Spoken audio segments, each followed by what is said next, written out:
5 signs you're the archetype he fears and desires. Carl Jung: most women believe men fear their chaos. But it's not the chaos that terrifies him. It's the mirror that shows him who he is and who he's not.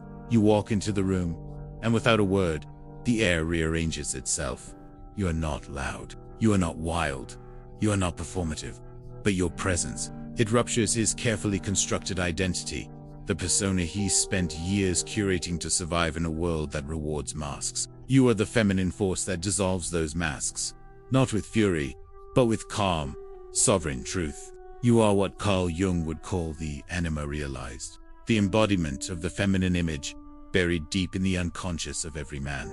And that is why he desires you with a hunger that borders on worship, and fears you with a dread that borders on destruction. Because in you, he sees the parts of himself he has not yet conquered. In you, he sees the softness he's disowned, the intuitive knowing he buried beneath stoicism, the emotional vulnerability he replaced with conquest. You are not simply a woman to him.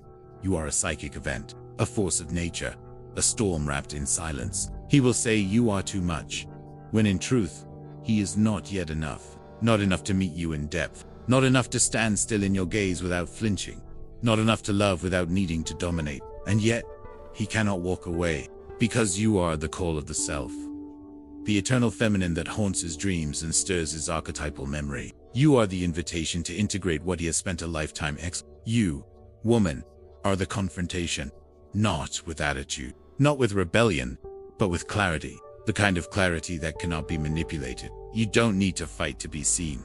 Your stillness is your blade. And for the man who has built his identity on illusion, you are spiritual warfare. There is something ancient in your walk, something sacred in your refusal to shrink. You do not try to please. And that is your power. He has known 1,000 women who tried to win his affection. But you are the first who looked at him and said, "Become," not with words, but with essence, with the unshakable presence of someone who knows their worth and doesn't negotiate it. This is what Jung spoke of when he described the anima, the divine feminine image that lives in the male unconscious, not just as a lover, but as a guide, as a revealer of soul, as a painful initiator into wholeness. And you, unknowingly or not, have awakened that force in him. But the anima does not arrive gently. She does not whisper sweet lies to soothe the ego. She breaks him open, forces him to confront the shadows he's avoided, the mother wounds, the shame, the need for control. You show him these, not by accusation, but by being a living contrast to his avoidance. And so he projects both heaven and hell onto you. One moment, you are a goddess. The next, a threat. It's not personal. It's archetypal. You have become the container for his internal war. And here's what he doesn't understand. You are not here to complete him. You are here to reflect him. You do not need saving. You are not waiting for his validation. You are the feminine fully realized, mysterious, magnetic, unattached, and that is precisely why he cannot forget you. You are what happens when a woman stops chasing love and starts embodying truth, when she no longer makes her worth a referendum on how he feels, when her boundaries are silent spells and her absence more punishing than her rage. You are not emotional chaos. You are emotional precision. You feel everything, but feed on nothing. He cannot control you, not because you are defiant, but because you are whole. Wholeness is the rarest seduction. You do not belong to him, and that's what wounds his ego. He cannot possess what was never reaching for him. You do not orbit his mood, his desire, or his approval, and yet, you make him feel more alive than anything he's ever touched. Because you activate the parts of him buried under layers of shame and pride. He wants to be enough for you, but to do so, he must shed the skin he's mistaken for self. He must descend into his unconscious, confront his father's ghost, reclaim his boyhood innocence, and resurrect as a man who can meet you in soul, not survival. Most women seek attention, but you invoke transformation, and that is what separates you from the rest.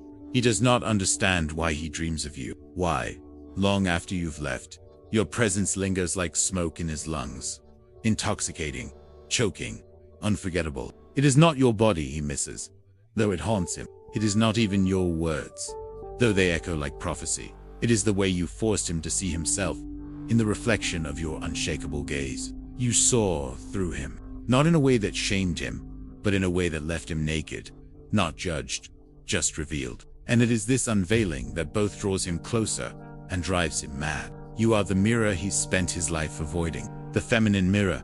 Soft, but ruthless. Not with attack, but with perception. You don't need to point out his wounds. You only need to be still enough for them to rise in his presence. This is not manipulation. This is not strategy. This is what happens when a woman no longer performs for love, when she no longer seeks to prove her value through pleasing, when she no longer apologizes for her power. This is what Carl Jung warned about in The Confrontation with Jan. She is the gatekeeper to his soul, but she wears the face of every woman who dared to know her own worth. You are not a phase.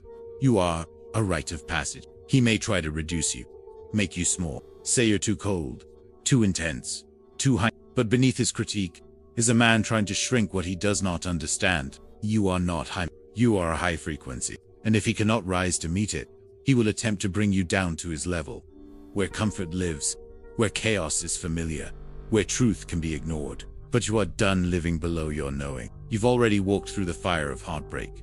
You've already danced with the ghost of abandonment. You've bled for love that never loved you back.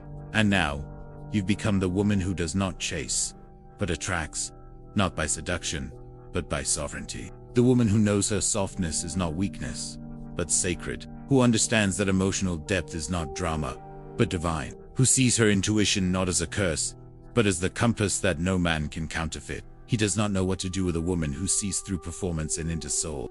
And so, he fears you, because in your presence he cannot hide. His games dissolve, his masks crack, his detachment burns under the intensity of your gaze. He may be powerful in the world, commanding, respected, even feared, but in front of you, he is seen, and that terrifies the part of him still ruled by ego. But do not mistake his fear for weakness.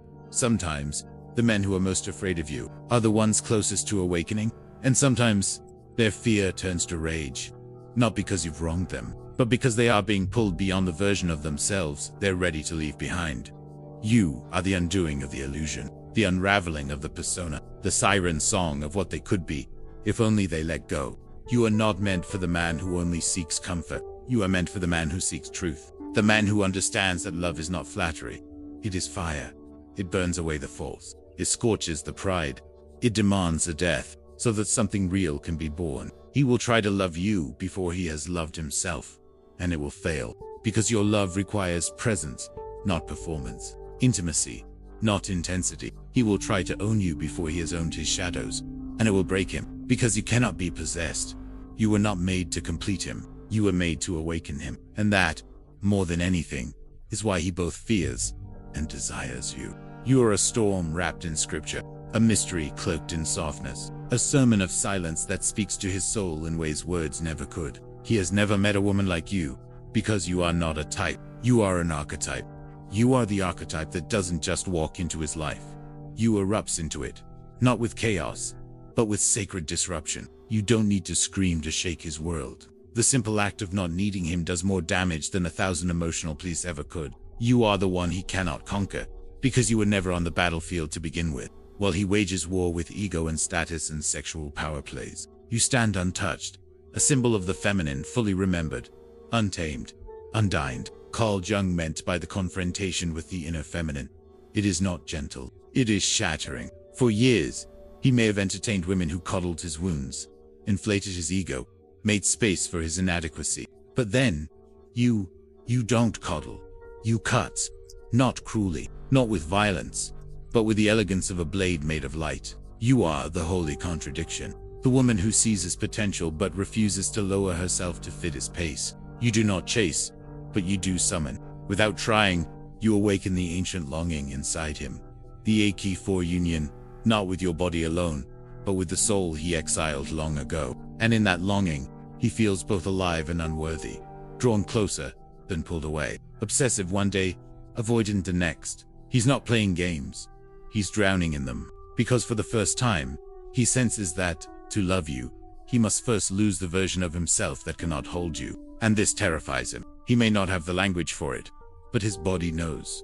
You are the edge, the threshold, the test, the woman who holds a standard he can feel in his spirit, not just in his skin. You are the magnetic field that repels the shallow and pulls in the brave. And while he might want you deeply, obsessively, He will not have you until he has become the man who can stand next to you without collapsing in projection. Because you are not the woman who carries his burdens for him. You are the woman who hands them back with a look that says, "This is yours," and in doing so, you invite him to rise. But this invitation is not without cost. He will wrestle with resentment.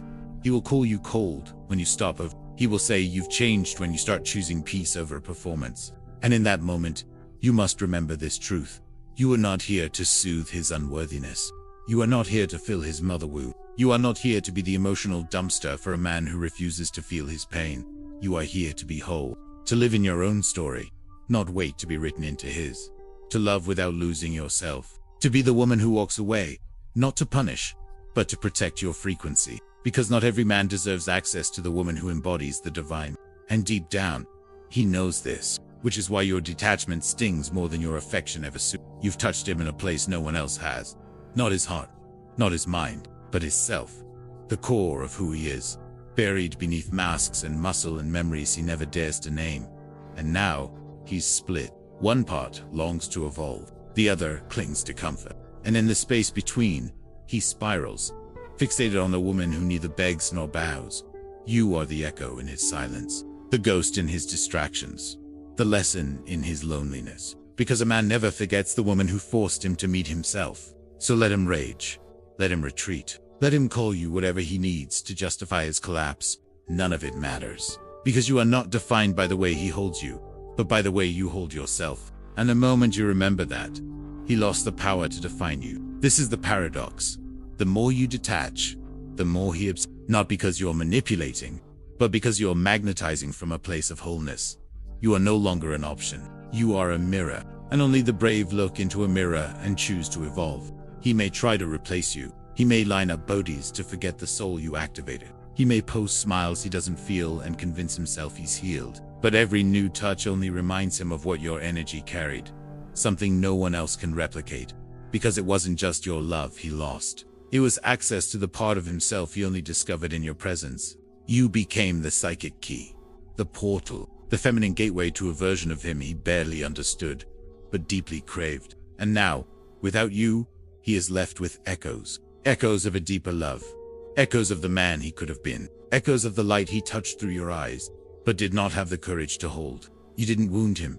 You awakened him. An awakening is always painful when the soul is still clinging to slumber. Most women give too soon. You withheld, not out of fear, but out of respect for your own divinity. You didn't demand. You expected. And that difference was devastating, because it revealed everything he wasn't yet ready to be. You expected present, so his absence became obvious. You expected truth, so his games became childish. You've expected depth, so his shallowness began to scream. You held a mirror, and in it, he saw a man he could no longer pretend to be. That's why he tells himself you're intimidating. That's why he paints you as cold. It's easier to label the fire than to walk through it. But beneath every dismissal is a wound that knows it was seen and not chosen. A wound that knows your silence speaks louder than his control ever did. And maybe you still feel him, not in your body, but in your psyche, as if something unfinished still lingers. That is not longing, that is residue. The psychological residue of being archetypally entangled with someone who never met you in soul, but tried to hold you in ego. Let it fall away. Let the guilt, the doubt, the maybe if I had, dissolve. You didn't lose him, and in doing so, you re-chose yourself. The most sacred act a woman can perform, because the feminine that heals doesn't stay where she's not met. She doesn't pour into a vessel full of holes and call it love. She doesn't confuse potential with partnership. She doesn't sacrifice her radiance on the altar of a man's resistance. She holds her light, fiercely, gently, fully, and lets it burn away everything that cannot rise with her. And sometimes, that includes the man who once swore he couldn't live without you, but didn't know how to live with the real you. You were not made to be understood by the parts of him still enslaved to illusion. You were made to stand as a temple, and the temple does not chase the lost. It waits for the worthy. This is the feminine power he both fears and craves. Stillness that does not beg, because while many women offer their hearts with conditions, you offer your soul with standards. And those standards do not bend for charm, chemistry, or potential. They are carved by pain, by healing, by silence, by fire. They are the bones of your becoming. And any man who enters your world must walk through the same flames, or leave untouched. You are not cruel. You are not distant. You are discerning. You are not hard to love. You are hard to fool. And that is what separates you from every fantasy he's ever had, because you are not the woman who feeds his ego. You are the one who feeds his awakening. And the truth is, many men desire awakening until it asks for their death. Not a physical death, but the death of the persona, the mask, the performance, and few are ready to bury that coffin. So you become the one who got away, not because you disappeared, but because he never arrived. Let him remember. Let him ache. You are no longer in the role of the forgiver, the fixer, the one who makes herself smaller just to be chosen. You are the woman who walks away without looking back, not out of bitterness, but out of brilliance, because to look back would be to deny the evolution you earned. And yet, even as you walk, there is no hatred in your chest, no bitterness in your step, no vindication in your silence, because the woman who becomes the archetype he fears and desires does not carry resentment. She transmutes it. She understands that every projection he cast onto her was never truly hers to hold. She releases the narratives he wrapped her in. Too much, too deep, too distant, too real. She lays them down like old skin, and in doing so, she reclaims something far more sacred than his attention, her peace. You see, when a woman reaches this level of clarity, she becomes sovereign, and sovereignty is terrifying to the man still ruled by impulse. He wanted a woman who would reflect his greatness, not reveal his shadow. He wanted a muse, not a mirror. But you were both, and more. You were the pause in his performance, the breath between his battles, the soft invitation back to self. But he couldn't hear it. Not fully. Not yet. Because to listen would have meant the end of the game. The end of pretending. The end of dominance dressed up as masculinity. And so he stayed in the play, while he walked off the stage. Now, he watches from a distance, feels the absence like a weight, tells himself stories to protect his pride. She was difficult. She was dramatic. She wanted too much. But in the quiet, in the dark, in the sleepless hours when the mask slips and the truth begins to whisper, he knows you were never too much. You were the first woman who asked him to feel. And feeling is dangerous for a man at war with his inner world. Feeling means softness, surrender, vulnerability. It means laying down the sword and facing the boy beneath the armor. But he was never taught that this is strength, only that it is weakness. So he ran. Not from you, but from the version of himself your presence demanded. Because your love was not convenient. It was not transactional. It was not a currency he could manipulate with charm or gifts or silence. Your love was a summons, a reckoning. And to accept it would have meant unlearning everything he thought made him powerful. That is why he will return in cycles. Not because he's changed, but because the ache never left. He will try to re-enter casually, carefully, testing the temperature of your energy, looking for a crack in your peace. And in that moment, you will not need revenge. You will not need closure. You will not need to prove that you've moved on. Your stillness will say everything, because by then, you will have become something far more dangerous than a woman in pain. You will have become a woman who is unavailable to her own abandonment. A woman who no longer entertains energy that cannot hold her full spectrum. A woman who has become so anchored in her essence that even nostalgia cannot seduce her back into the old self that once needed to be chosen. This is the final evolution of the archetype he fears and desires. The integrated woman. She is not cold. She is not angry. She is clear. She is not weaponized. She is wise. She does not punish. She protects. She does not crave love that costs her peace. She does not chase potential. She lives in truth, and only truth remains in her orbit. And if he rises, truly rises, not in performance, but in presence, then maybe she will let him near again, not because she needs to be loved, but because he has learned how to love rightly. But if he doesn't, she does not wait. She does not ache. She does not collapse into stories. She bloomed endlessly, effortlessly, with or without him, because she knows now that the most terrifying thing to a man ruled by ego is a woman who is no longer ruled by hers. There comes a moment, subtle, seismic, when the feminine no longer asks, "Am I enough for him?" but rather, "Is he enough for the woman I've become?" And that moment, it is not loud, it is not dramatic, it does not come with a storm of emotion or a final scream into the void. It is quieter than that, quieter than the pain, quieter than the longing. It is the moment when you no longer feel the pull to prove yourself, to explain your value, to wait for him to realize what you embodied all along. You do not hate him. You do not love him. You simply see him, clearly, finally, fully. And you bless him, not because he deserves it, but because you deserve to be free. You forgive him, not to invite him back in, but to release the last thread that tied your power to his potential. You let go, not out of loss, but out of truth. Because the more you loved yourself, the more you saw how little of you he ever really touched. Not because he was cruel, but because he was not ready. You were a mirror, a mythic guide into his own masculine wholeness. But that journey is sacred, and sacred things cannot be forced. He must choose to walk that path alone, without your softness cushioning his fall, without your magic lighting his every step. And if he chooses not to, that is no longer your burden to carry. Because the woman who knows her worth does not wait at locked doors. She builds new ones, in new places, with hands that remember their power. And here, now, in this space of rebirth, you return home to yourself. Not the broken self that begged to be seen, not the lost self that performed for affection, but the self Jung spoke of. The individuated feminine, unbound by archetype, and yet fully in communion with it. You have integrated the girl who needed saving, the lover who gave too much, the mother who healed through sacrifice. You are no longer trying to be chosen. You are choosing, and what you choose now is peace, is presence. This partnership that reflects your depth, not distracts from it. A man who meets you, not in fantasy, but in reality, in the dark, in the discomfort, in the devotion it takes to truly love a woman who has met herself in the ruins. Because that's what you did. You met yourself, in the wreckage, in the silence, in the ache he left behind, and you claimed her. You held her hand and walked her back to the light. You gave her a voice, a boundary, a new beginning. And now you wear that truth like skin, without apology, without armor, without fear. You have become the woman who no longer seeks love to feel whole. You are already whole. You have become the storm he cannot control, and the sanctuary he could never earn. You are the ache in his chest and the lesson in his soul. You are not the one who got away. You are the one who awakened him. And whether or not he resists to meet that awakening is no longer your concern. Because the woman who knows her worth doesn't chase. She chooses.